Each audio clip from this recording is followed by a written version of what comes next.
Olá, este é o Filosofando, o seu programa de filosofia e de filosofia espírita, que vai ao encontro das grandes ideias pensadas através dos tempos, numa infinita jornada em busca da verdade e do bem. Estamos dando continuidade à série sobre temas contidos na Revista Espírita, obra criada e dirigida por Kardec durante 12 anos consecutivos. Além dessa obra ter sido fundamental para divulgar a doutrina espírita, também ofereceu oportunidade de expor novas ideias, ensinamentos e teorias. Muitos de seus artigos foram, inclusive, transcritos para obras da codificação. No presente programa, continuaremos a discorrer sobre a imortalidade da alma e a escolha de provas, contidas no mito de Er, já citado, que está na revista de setembro de 1858, e no livro Fédon, ambos de Platão. E também aprofundaremos um pouco mais na doutrina espírita. O que a doutrina espírita nos fala em relação a estas questões? Convidamos para tanto, para nos conduzir nesse estudo, a nossa querida professora Sônia Teodoro da Silva, que é filósofa, escritora e divulgadora da doutrina espírita. Também queremos convidar a todos a adquirirem o DVD do programa Filosofando, que tem 4 edições de programas. Você poderá fazê-lo, entrando em contato com o site da tvmundomaior.com.br. Olá, professora Sônia. Olá, Márcia. Olá, os amigos do Filosofando. Nós temos vindo esse é o 3º programa que a gente vem falando sobre a questão da imortalidade da alma presente desde sempre, na civilização humana e mais especificamente na questão da escolha de provas anterior a cada reencarnação.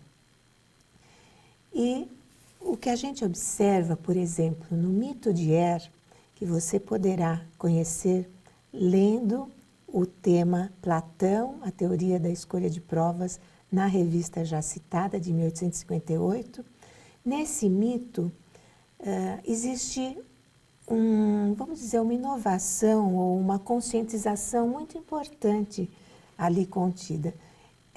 Platão deixa claro que quem escolhe a prova ou a aprovação, as provações por que vai passar, é o homem. E que o homem é o responsável por todos os seus atos. Então, tira de Deus a culpa por tudo o que acontece ao homem. Essa ideia de que Deus castiga ou Deus recompensa, então, nesse mito, ela cai por terra. Não é verdade? O mito de Er é um recorte que Kardec faz na obra A República de Platão, para que ele possa aprofundar um pouco mais os conceitos sobre a imortalidade da alma e a escolha das provas. Então, não é possível falar de escolha das provas se nós não falamos de imortalidade da alma. E de reencarnação. Então, são 3 assuntos que estão intrinsecamente conectados, porque um é consequência de outro. Sem dúvida nenhuma que o conceito de Deus na antiguidade não é o mesmo conceito que nós temos aqui. Tanto na civilização egípcia quanto na civilização grega, o conceito de punição por faltas cometidas era muito enfático. Essa definição foi transcrita e transposta para as religiões, principalmente a religião formal. Ela diz que nós somos punidos pelas ações mal pensadas, mal conduzidas durante uma vida, E dali a lenda do inferno, do purgatório, como instâncias punitivas da alma humana quando ela não está concorde com as leis divinas. É muito interessante notar que isso vem lá de trás, mas segundo Allan Kardec diz no livro Céu e Inferno, o Hades grego era muito mais caridoso do que o inferno católico, né? Porque o inferno católico era perene, era o sofrimento perene. Já o Hades não, o Hades dava uma oportunidade à pessoa de se recuperar, né? Então, como o Espiritismo dá um salto de qualidade do século XIX em direção às origens gregas, às raízes gregas, às suas raízes gregas, nós temos essa questão da escolha de provas intrinsecamente ligada aos cumprimentos de compromissos, né, que nós temos através dos tempos com reencarnações ainda por vir. Nós somos devedores de nós mesmos e das leis divinas. Portanto, o nosso compromisso é para com as leis divinas e para com Deus. Mas nem sempre esse compromisso é compulsório, de sofrimento e de aflição compulsórios. Nós estamos dotados de um certo livre-arbítrio que nos faculta a possibilidade de escolha pelo caminho do bem. Então, se nós escolhemos o bem para realizar os compromissos, para cumprir com eles, sem dúvida nenhuma é que os benfeitores espirituais nos apoiam, nos incentivam e nos assessoram nessas escolhas. É muito interessante notar que nesse mito há o relato da história do próprio né, que era um armênio. Então, um pastor, né, ele morre e de repente ele ressuscita, entre aspas, e conta a sua experiência, a vida no mundo das ideias, né? Então, é uma pequena noção, um pequeno traço de entrada num assunto que hoje a ciência, cientistas espíritas fazem de estudos de experiência de quase morte, por exemplo. Né? Então, veja que ambiência riquíssima que está em Platão para que nós possamos analisar cada vez mais e melhor. Com certeza. No Livro dos Espíritos, professora Sônia, da questão 258 a 273, Kardec faz indagações aos espíritos, né, que o esclareciam, a respeito da escolha de provas. E eles deixam claro que não é Deus que impõe como castigo ao homem as tribulações pelas quais ele tem de passar, mas é o próprio espírito que escolhe o gênero de provas que quer suportar, e nisso constitui o seu livre-arbítrio. Essa é a resposta da questão 258. Por que Deus dá toda essa liberdade de escolha aos homens? É interessante, não é, Márcia? Deus está presente em nós através das leis divinas que estão inculcadas na nossa consciência.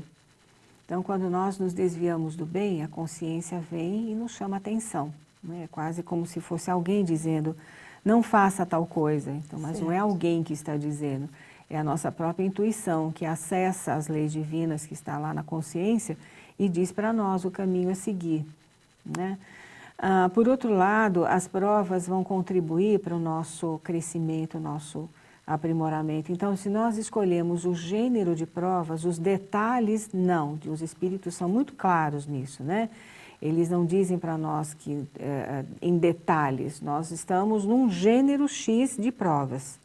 Então, é lógico que inseridos no contexto de um plano de prova e expiação, que se amplia muito mais esse conceito, porque todos nós estamos imersos no mundo de provas e de expiações e de sofrimento, de aflições, existem provas que são inerentes ao contexto, né, no qual nós estamos inseridos, e as nossas próprias provas individuais também.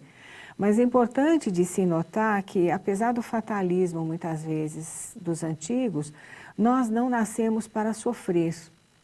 Né? O cumprimento de provas não deve se dar no sentido do sofrimento necessariamente. O sofrimento acontece porque é inerente ao plano de evolução que nós estamos habitando. Né? E muitas vezes as pessoas buscam desesperadamente meios de não passar por essas provas. Não é? Não querem, num dia de 24 horas, não querem ficar tristes, querem sorrir o tempo todo. Isso não existe. Né? A própria eudaimonia de Aristóteles dizia que a alegria é momentânea, né? São lapsos de alegria que nós temos. Então, não adianta querer buscar a felicidade de forma artificial, né? Isso não existe. No contexto em que nós vivemos, a aflição, a dor, a prova, o sofrimento existe. Não podemos escapar dele, né? Então, talvez o que nós estejamos atrás é de um conceito, por exemplo, o conceito de belo em Platão, né? Um corpo belo. Quando nós queremos um belo corpo, nós o desejamos porque temos um conhecimento que está adormecido do belo em si, que nos permite reconhecer o belo no corpo como belo. Na verdade, nós desejamos o belo em si e não o belo necessariamente do corpo. Como quando nós estamos lá na faixa adolescente, que nós achamos que amamos uma pessoa e nos apaixonamos, talvez não seja a pessoa que nós amamos, nós estamos amando o amor. Né? Então essa é a ideia de Platão, de que nós trazemos em nós mesmos todas essas ideias a serem desenvolvidas. Mas nós vamos interromper um instantinho para o nosso intervalo e depois voltaremos para falar um pouco mais sobre essa questão da escolha de provas. Até já!